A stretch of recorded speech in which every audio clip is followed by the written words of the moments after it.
Hello dear friends, welcome to Kerala MechTech. നമ്മുടെ അടുത്തുള്ളത് ഒരു ബീറ്റാണ്. വയനാട്ടിൽ നിന്ന് നമ്മുടെ അടുത്ത് വന്നേക്കുന്ന വണ്ടിയാണ്. സ്റ്റാർട്ടിങ് കംപ്ലയിൻറ്റും അതുപോലെ വലിയ കുറവൊക്കെ പ്രശ്നങ്ങളൊക്കെ ആയിട്ടാണ് വന്നേക്കുന്നത്. അപ്പോൾ അതിൻ്റെ കംപ്ലയിൻറ്റ്സ് എന്തൊക്കെയാണെന്ന് നമുക്ക് ജസ്റ്റ് ഒന്ന് സ്കാൻ ചെയ്ത് നോക്കാം. അപ്പോൾ അതിനകത്ത് നമുക്ക് കാണുന്ന കണക്ക് നമ്മുടെ ഫ്യൂൽ ടെമ്പറേച്ചർ സെൻസറിൻ്റെ ഒരു പ്രോബ്ലം ഉണ്ട്. അത് ഡീസൽ ഫിൽറ്ററിൻ്റെ ഒരു കംപ്ലയിൻറ്റ്, അസംബ്ലിയുടെ ഒരു കംപ്ലയിൻറ്റും കൊണ്ട് വരുന്നതാണ്. ഡീസൽ ഫിൽറ്ററിൻ്റെ അസംബ്ലിക്കകത്ത് കംപ്ലയിൻറ്റ് വരുന്നതാണ്. അത് മാറിയാലോ പ്രോബ്ലം മാറും. പക്ഷേ എന്നിരുന്നാലും അതുകൊണ്ട് വലിയ ഒരു പ്രോബ്ലം വരേണ്ടതല്ല. രണ്ടാമത്തെ കേസ് എന്ന് പറഞ്ഞു കഴിഞ്ഞാൽ ടർബോ അണ്ടർ ബൂസ്റ്റ് കാണിക്കുന്നുണ്ട്. മൂന്നാമത്തെ ഒരു ട്രബിൾ കോഡ് എന്ന് പറഞ്ഞു കഴിഞ്ഞാൽ ഇതിനകത്ത് നമ്മുടെ സിലിണ്ടർ നമ്പർ 1 ഹീറ്റർ പ്ലഗിൻ്റെ ഒരു എറർ വരുന്നുണ്ട്. നാലാമത്തെ എറർ എയർ മാസ് ഫ്ലോ സെൻസറിൻ്റെയാണ്. അപ്പോൾ ഈ ടർബോ അണ്ടർ ബൂസ്റ്റും എയർ മാസ് ഫ്ലോ സെൻസറിൻ്റെ എറർ അങ്ങോട്ടും ഇങ്ങോട്ടും കോറിലേറ്റ് ചെയ്യുന്ന പ്രോബ്ലംസ് ആവാനായിട്ട് സാധ്യതയുണ്ട്. അപ്പോൾ അത് ആദ്യമേ നമുക്ക് നോക്കണം. വണ്ടിക്ക് ലേശം സ്മോക്ക് ഉണ്ടായിരുന്നു. അപ്പോൾ നമ്മൾ ചെക്ക് ചെയ്യുമ്പോഴത്തേക്ക് ഇതിൻ്റെ EGR ഓൾറെഡി നല്ലവണ്ണം തന്നെ മുന്നേ ആരോ ചെയ്തിട്ടുണ്ട്, നല്ല രീതി ക്ലീൻ ചെയ്തിട്ടുണ്ട്. പക്ഷേ ഇതിൻ്റെ EGR കൂളറിൻ്റെ ഈ ഡൈഫ്രോമിൽ വരുന്ന ലെഗ് ചാടിപ്പോയി. അത് ഒരു കംപ്ലയിൻ്റ് ആയിരുന്നു. അപ്പോൾ അത് നമുക്കിപ്പം പ്രോപ്പറായിട്ട് ഫിക്സ് ചെയ്തിട്ടുണ്ട്.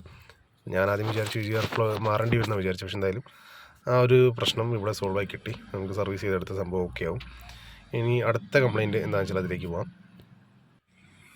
ഓക്കെ, നമ്മുടെ രണ്ടാമത്തെ കേസ് എന്ന് പറഞ്ഞു കഴിഞ്ഞാൽ ഇതിൻ്റെ സ്റ്റാർട്ടിംഗ് ഡിലേയുടെ ഒരു പ്രോബ്ലം ഉണ്ടായിരുന്നു. അത് നോക്കുമ്പോഴത്തേക്ക് ഇതിൻ്റെ starter motor as usual starter മോട്ടറിന് പണി പാളിയിട്ടുണ്ട്, തേഞ്ഞു പോയിട്ടുണ്ട്. അപ്പോൾ അതിൻ്റെ ക്ലീനിങ്ങും സർവീസിങ് കാര്യങ്ങളൊക്കെ വേണ്ടി വരും. പിന്നെ അതിനകത്ത് നോട്ടീസബിൾ ആയിട്ടുള്ളൊരു കാര്യം, സ്റ്റാർട്ടർ മോട്ടറിൻ്റെ ആർമേച്ചർ കംപ്ലയിൻ്റ് ഉണ്ട്. ആർമേച്ചറിൻ്റെ ഹീറ്റായിട്ട് അതിൻ്റെ ആ വാർണിഷൊക്കെ ഇളകിപ്പോയിട്ടുണ്ട്. അപ്പോൾ ഒരു പക്ഷേ ചിലപ്പോൾ ആർമേച്ചർ സർവീസ് ചെയ്താൽ കിട്ടില്ലെങ്കിൽ മാറേണ്ടി വരും. മെയിൻലി ഒരു പ്രോബ്ലം സ്റ്റാർട്ടിംഗ് ഡിലേയായിട്ട് സംബന്ധിച്ചായിട്ടുള്ള പ്രശ്നം എന്ന് പറഞ്ഞു കഴിഞ്ഞാൽ ഈ സ്റ്റാർട്ടിംഗ് മോട്ടറിൻ്റെ ഇഷ്യൂ തന്നെയാണ്. പവർ ലാഗിൻ്റെ കാര്യം ചെക്ക് ചെയ്ത് വരുമ്പോഴത്തേക്ക് നമ്മൾ ബാക്കി ഇതിലേക്ക് മാനിഫോൾഡും കാര്യങ്ങളൊക്കെ ചെക്ക് ചെയ്തായിരുന്നു. അപ്പോൾ അതിനകത്ത് വലിയ വിഷയമില്ല, ചെറിയ ക്ലീനിങ്ങിൻ്റെ ഒക്കെ ആവശ്യമുള്ളൂ. EGRും ഒക്കെ ഓൾറെഡി നേരത്തെ ചെയ്തേക്കുന്നുണ്ട്. പിന്നെ ടർബോ അണ്ടർ ബൂസ്റ്റ് കാണിച്ചതുകൊണ്ട് നമ്മൾ ചെക്ക് ചെയ്യേണ്ട കാര്യം എന്ന് പറഞ്ഞു കഴിഞ്ഞാൽ നമ്മളിതിൻ്റെ ടർബോ എയർ സംബന്ധമായിട്ടുള്ള കാര്യങ്ങളെല്ലാം ചെക്ക് ചെയ്യണം. ത്രോട്ടൽ ബോഡി ഓൾറെഡി അഴിച്ചിട്ടുണ്ട്, അത് നമുക്ക് ക്ലീൻ ചെയ്യാനായിട്ടുണ്ട്. ഭയങ്കരപ്പെട്ട അഴിക്കില്ല, എന്നാലും അത്യാവശ്യം കരിയുണ്ട്. അപ്പോൾ അത് ക്ലീൻ ചെയ്യേണ്ട ആയിട്ട് ഒരു കാര്യമുണ്ട്.